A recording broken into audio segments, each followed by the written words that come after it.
welcome to the November 2023 Champion Briefs video topic analysis. I'm Daniel Shatzkin, the editor-in-chief of Lincoln Douglas Brief. Today we'll be discussing the topic Resolve. The United States ought to prohibit the extraction of fossil fuels from federal public lands and waters. This topic is probably one of my favorite in recent memories. It is a very broad topic that's got a lot of diverse argumentation that can be made on it. Let's start though with breaking down a couple of the key words in the topic. First, let's start with and. I know it seems like it's a simple word, public lands and waters. That generally means that you should, as the affirmative, be addressing a form of resource extraction that occurs in both land and water. But that doesn't always mean you will. And can also imply things meaning or. There is both a legal justification for that and a psycholinguistic justification for and implying or that debaters can use to justify picking one of them. The other thing you can do is, let's say, if you're looking at like coal mining in the United States only occurs on land. We don't have seabed coal mining to the best of my knowledge. So you could say, and future, will not allow for future mining on federal water. You can kind of manipulate how your advocacy statement is worded to include waters, even if you're only taking an advantage on lands, or to include lands but only really focus on advantages in waters. The thing is, you will have to be able to answer the disadvantages of either side. Like if somebody reads a DA about banning offshore oil drilling in federal waters, but you're focused only on federal lands in your case, but your advocacy includes waters, you do have to defend waters. I think there is a way to reasonably say you don't have to defend both lands and waters, and as well as a evidential way to support that. There's a legal decision that talks about it, and then there's, like I said before, a psycholinguistic argument, basically how we interpret words when we hear them or read them, and their meanings that could say that and implies or as well. So there are a couple of ways that debaters can do that. Not going to go too in depth into that because that's a very complicated high level argument. And if you're really interested in that, you can explore those kind of arguments and justifications more in your free time.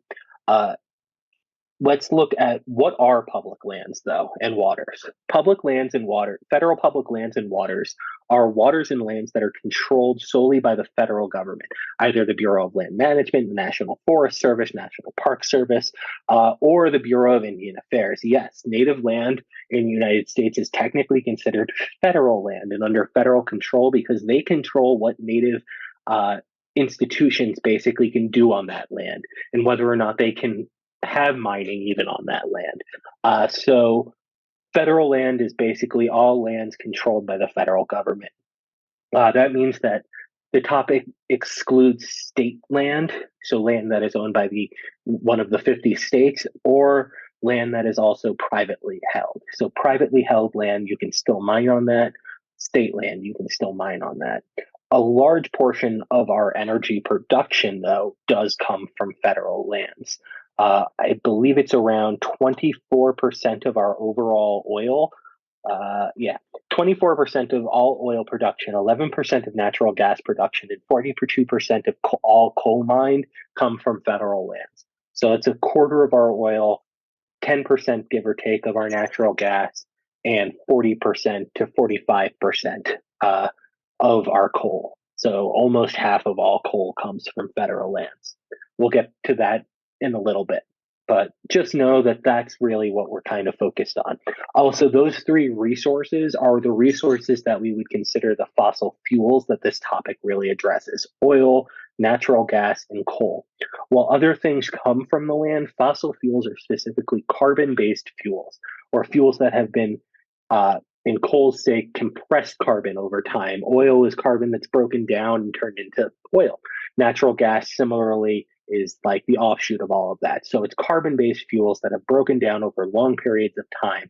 It does not include other things that are mined that could be power sources as well. Uranium, for example, is a mined fuel source, but uranium is not a fossil fuel, nor is uranium renewable in that matter. But uranium is not considered a fossil fuel. When you think fossil fuel, think of the word fossil being the key point of it. It is things that were once living that have now been turned into fuel. Trees, plants, animals, all of that matter, millions and millions of years, eons passing, compressing with pressure of the layers and layers of earth on top of it, compressing that matter down into a burnable fuel source functionally. Uh, so, fossil fuel production is what we are seeking to end. If we end fossil fuel production, negatives, you probably have a good argument that says that like lithium mining will increase and uranium mining will increase. Probably some good DAs off of that. We'll go into those arguments in a second. So, why do we want to do the ash? Well, actually, let's take a step back before we even ask why we want to do the ash. Why have we been extracting fossil fuels from public lands in the first place? First, we needed the ability to use that fuel. I mean, America developed based on its fuel capacity. The fact that we had coal and then we had oil in rich abundance throughout the 20th century led America to develop at a rate faster than most other countries. We were, fuel safe throughout most of the 20th century. And even though we started importing a lot of fuel from the Middle East, it didn't stop us from producing fuel here. We are, even though we still technically import a lot of gas, we are self-reliant if we want to be on our own production. Most of what we import, we refine and then ship back out to other countries, or we use in plastics productions and stuff like that. But as far as the United States, using our federal lands throughout the 20th and early 21st century has helped us be almost self-reliant as an energy source, as an energy producer. Second, revenue. Federal lands are leased to private companies to mine. In that lease, we get money at the outset. Then the federal government also gets money through the sale of the goods that are on those lands. In the contracts for all of that, they make money off of it. Finally, jobs. The energy sector is a huge employer across the United States. West Virginia is heavily invested in the coal sector. Texas, for example, heavily invested in oil and natural gas. Pennsylvania, Ohio have heavy natural gas investments. So throughout this country, in different regions, in different energy producing regions, it's very much the economy and culture also of that. West Texas oil country, it's part of the culture there is a lot of people are engaged in the oil industry. It's their job, it's their way of life. It's been that way for several generations. Coal miners in West Virginia, a lot of times it's familial. One person was a coal miner, and then the child was a coal miner, and then their child, and it goes generation and generation of coal miners. And so when we talk about moving towards renewable energy sources and away from some of these fossil fuels, it's not just what powers our cars. These are people's lives that are attached to it. Uh, it's their daily livelihood. It's how they pay for everything is through our energy production. And if we stop suddenly, say, federal waters, natural oil production, how is that going to affect the economy of people in, the Gulf Coast region? How does that affect if we stop it on land, the people, in West Texas or in Alaska, who, that's their job is they drill for oil. And what are we going to do to help those people? So, why would we want to do the AF? First, environmental implications. As we'll see in a little bit, each of the fossil fuel production methods are environmentally harmful. Their extraction itself can be harmful and produce like methane and greenhouse gases, sulfur dioxide, heavy metals, but then burning them also can produce a lot of greenhouse gases. And using them for energy production is also bad for the environment. So the combo of both the production and use together of both all these materials can be problematic. Second, economically, the world is moving towards green energy. Being at the forefront of the green energy revolution could help the United States technologically uh, and economically. If other countries are buying our technology and are seeking out our methodology, that is money coming into our country. And so being at the forefront of green technology and a green revolution is an economic benefit to this country. Now, we'll talk in a second about some of the economic costs of the affirmative and whether or not the benefits will actualize before the harms of the costs in a moment when we talk about the negative. But keep in mind that there are economic benefits to being in, the lead in the green tech revolution. There's questions about whether the U.S. could do that, whether the U.S. already is the leader, and are we seeing those benefits now? But that is one argument that you can make is that ending fossil fuel production on federal lands will stimulate green tech production, which will help the economy and also the environment. Uh, and there are some of the social and political issues involved with it. It is incredibly politically contentious, mainly because of the jobs issue. But there are social issues that are tied with our energy production, community blight and stuff like that. Coal burning can produce makes the community. It actually can like make things look distressed. It doesn't look as nice in the area because coal creates soot and ash, which can destroy things. The acid rain that's produced from coal burning can degrade buildings faster, stuff like that. There's the fact that we use coal and dirtier burning energy sources in lower income areas and majority areas. So there are a lot of social considerations that come with it and how we will use it. Plus, just the use of public land is a general social consideration. Is public land to be used for mining? Should we be conserving public land, preserving public land? What does that look like? What is the motivation there? So to go into a little bit more specifics, let's first look at kind of the three main areas that the topic will cover. First is coal. Coal is incredibly dirty to produce. Heavy metals are produced during the mining process that can get into the water and air. Sulfur dioxide gets into the air. All of these can cause respiratory and health issues for people, but they're also greenhouse gases that can help trap the heat inside the earth and cause global warming to continue and exacerbate climate change. Uh, the other issue is the destruction of public lands, right? Fossil fuel extraction historically has destroyed public lands and has, if you mine for something, you are digging out stuff from the ground, but you're also kind of injecting some of that stuff back into the ground, and it's bad for the waters. It's bad for the animals around those mines. Biodiversity generally decreases around these areas. Uh, So coal in particular, though, you are strip mining generally for coal, which means you are destroying all of the plants that are on the surface. You are getting rid of habitat for animals, but you're also emitting greenhouse gases, the health issues for people. It's not a very efficient energy source. On the flip side, even if the US gets rid of coal, it's going to be a drop in the bucket because of countries like China and India who are burning coal at substantially higher rates.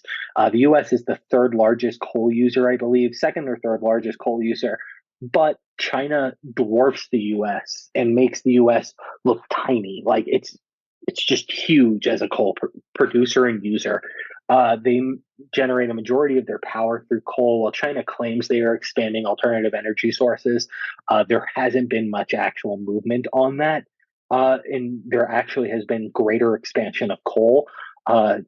So it kind of seems like empty words when China says that they'll be moving to renewables by 2025 and then 2035, and they keep giving these dates, but they also just keep increasing their coal use.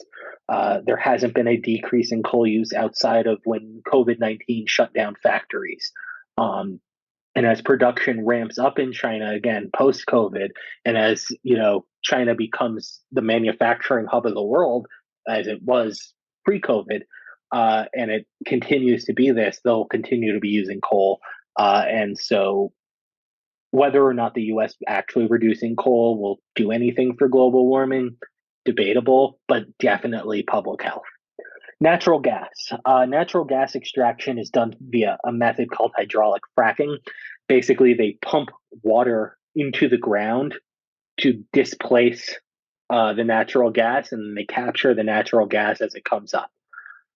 That process pumps water with heavy metals and contaminants and stuff like that into the ground. And as groundwater works, it seeps through the rocks. So as we pump this now heavy metal contaminated water, it gets into the groundwater and into potentially drinking water sources. And it can help contaminate drinking water. If you've ever seen videos of people who have lived near fracking, you can Google this, like Google fracking water lighting on fire, and you will find multiple videos of people lighting their water on fire living near fracking sites. Drinking water. Fracking has led many communities to have to go to like bottled water and stuff, which is itself problematic because plastic bottles are made from petroleum, and that's causing more oil to be mined. Uh, so so fracking itself causes those types of issues. There are also respiratory and skin problems connected with fracking, uh, and generally many serious health issues around where fracking occurs. So fracking on public lands, some of them could be isolated, and you may not have some of those health impacts, but some public lands are right next to communities. So you have to kind of ask yourself, is that something we want to have next to people's houses if it's causing these issues? Uh, like coal, natural gas also releases methane into the air. Like we've said before, methane is one of the most potent greenhouse gases. It traps a lot of heat in the air. And so we can maybe help mitigate some of that methane production by limiting natural gas production. But again, remember, natural gas is only about 10% of it is produced on federal lands. Uh, Finally, there's oil drilling. Oil drilling occurs in a lot of different places on federal lands, both on land and water. An oil drilling case is probably your most topical case because we know for a fact oil drilling occurs both on land and federal waters and on federal water. So oil drilling is a very topical case. The effects of oil drilling: first, you have oil spills. Oil spills are damaging for biodiversity and just life. It can destroy the environment. It can damage drinking water and taint drinking water and make it so that people can't drink their own water there. There's also the issue of just in oil production, the gases and stuff that are used from that. Remember, we get about 25% of our oil from federal lands. So that would just be 75% of our oil still is producible. So, affirmatives can probably get out of a lot of impacts. If they're just talking about oil by saying like it's only 25% of our production. Same thing with natural gas. That's only what you're focused on. They have to prove that a 10% decrease in production will trigger the link, or a 25% percent decrease in production will trigger the link. A little easier on coal with a 40% decrease in production if you prohibit it on federal lands. Uh, but yeah, oil, just like natural gas, burning it releases methane into the air, carbon dioxide, all of these things that we don't want to release into the air that cause problems for breathing, and then also just global warming, climate change issues. So, what ethics kind of support the act? First, I think that there are a couple of different ones. The first one would be and I think the best is a preservationist ethic. These type of ethics are arguments based that nature has intrinsic value. whether they be kind of anti-anthropocentric preservationist ethics or more like John Muir preservationist ethics. All of them talk about an inherent value to nature and that we should be respecting and preserving nature for as it is. There's also an argument on conserving nature. And the fact is that fossil fuel production in the long term is not a conservationist ethic, right? We can conserve fossil fuels for use for the longest time, but fossil fuel use themselves does not conserve nature. It only damages and harms nature. And so, even under a conservationist ethic, there is a solid argument that says that we need to stop using fossil fuels for our energy use. Both our production of them and then our use of them damages nature and prevents it for future use, actually. And so, while we originally thought we could conserve nature and try to use it long term, the real answer is no, these energy sources don't conserve nature. So those are two ethics that you can look at. The other ethics would probably have to deal more with like Rawls, distributive justice, things like that, where is it just to have these types of fossil fuel companies that cause harm to segments of the population? Uh, and do those harms kind of outweigh any benefits that they may provide for those segments of the population? I think negative cases, though, on the other hand, are kind of going to be focused mostly on the util side of it. Um, while affirmatives have a good justification for like health and safety impacts and even global warming impacts, negatives have really like what we would call big stick impacts that they can kind of tap into on the util side. For example, think about natural gas right now. Europe is reliant on the United States for natural gas after they've kind of tried to abandon Russia post the Ukrainian invasion. What does it look like if the US natural gas production is cut by 10%? Is there an impact to that? More than likely, yes. And there's probably some really good evidence about how U.S. natural gas guarantees are key to, maintaining Ukrainian arms sales throughout Europe and support for Ukraine throughout Europe. Then there's also the issues going on right now in the Middle East.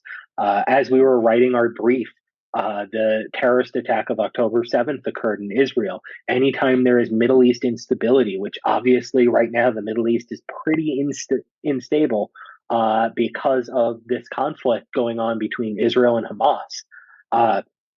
And what will that do? How will that affect oil prices? Historically, anytime there's conflict in the Middle East, including just internal conflict within Israel with Israel and Hamas, there has been a increase in oil prices.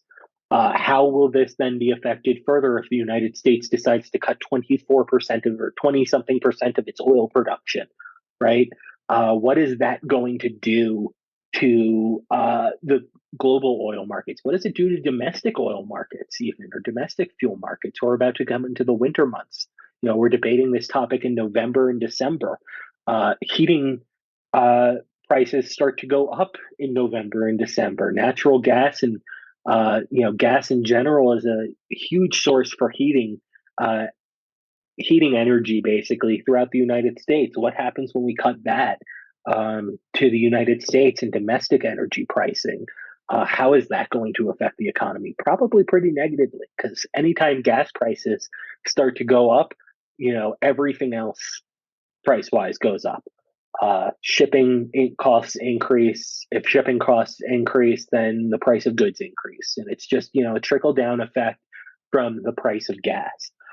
So all of those impacts can be like war, extinction. Those are all, linkable to an extinction level event. Generally speaking, economic collapse causing war leading to extinction. Russia becoming more aggressive because Europe pushes back on pulls back from Ukraine. Maybe the Ukraine conflict can go nuclear. Somehow the Middle East conflict, is spiraling because gas prices go down and the U.S. can't support Israel. How does that all affect? What are going to be the long term effects of this? I think kind of flow negative.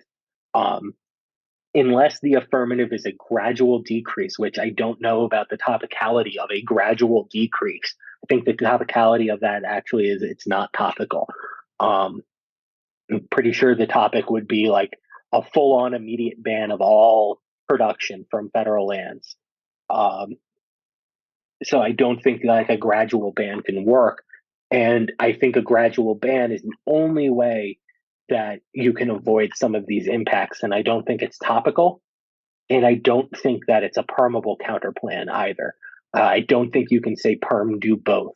I think the affirmative is a prohibition, cut and dry, whatever you are trying, whether it's the whole res or a specific type of fossil fuel production. Um, Post AC, that means it goes away. We're done with that fossil fuel production. And so I think those impacts are very real. I think there are also some alternatives that the negative can talk about, like a carbon tax. Even within the Green New Deal legislation, there's a strong support for a carbon tax. Maybe a carbon tax is actually better than banning fossil fuels because it slowly gets rid of fossil fuels, things like that. Uh, there's also some arguments on a critical side on this topic that can be made both on the affirmative and negative, like fossil fuel production and links towards capitalism, fossil fuel production, and kind of biocentrism. So where we put, humans above all other beings on the world. How does the topic function in that? Even how does the language, even on the affirmative, can be biocentric or anthropocentric in nature? If it doesn't talk about necessarily how the effect of the environment matters, and endorsing a respectful kind of environmental position. And then finally, it's what are the alternatives for energy production? Nuclear energy production has a lot of drawbacks to it. Nuclear energy disposal, waste disposal, generally affects minority communities much harder than the majority communities. Nuclear production itself is potentially dangerous. You have meltdown situations, unforeseen situations. Yeah, there's a lot of paper out there that says that it's still the safest method of production. But if we start expanding the production of nuclear energy, where does the risk, how much risk do we actually increase if we start building more and more power plants? Real arguments that are out there on these things. There's the idea of wind, solar, all sorts of other energy productions. The problem with that is a lot of them rely on lithium and copper in order to produce those energies. Lithium mining is incredibly bad for the environment and also unhealthy for the people who participate in the lithium mining. Same thing, by the way, with uranium mining. It's very bad for the environment, does a lot of damage to the environment. So, what do these alternatives look like if we get rid of fossil fuel production? And are we able to sustainably support those alternatives? Uh, and so finally, I would just say that I think this debate offers a little bit for everybody. Uh, there are a lot of different arguments that you can make. There are ethical kind of considerations to make, social justice considerations to make, structural violence considerations to make, utilitarian considerations. All of them kind of flow into this topic in their own way. There are critical considerations you can look at. How does fossil fuel production support capitalism? What are our presupposed kind of views of nature, and how do we view our relationship with nature? What are alternatives maybe to our current production? Are the alternatives good even at the moment? Or do the alternatives actually create more harm than what we are doing at the moment? Um, so there are a lot of just different ways for you to go about this topic. I would encourage you to do your own research, read a lot about different forms of fossil fuel production. Remember to try to focus on the United States because that's what the topic is asking us to focus on. So make sure your research on, how much the U.S. produces, where production is, stuff like that is all focused on the U.S. And other than that, I would say have fun with it and learn something from this topic.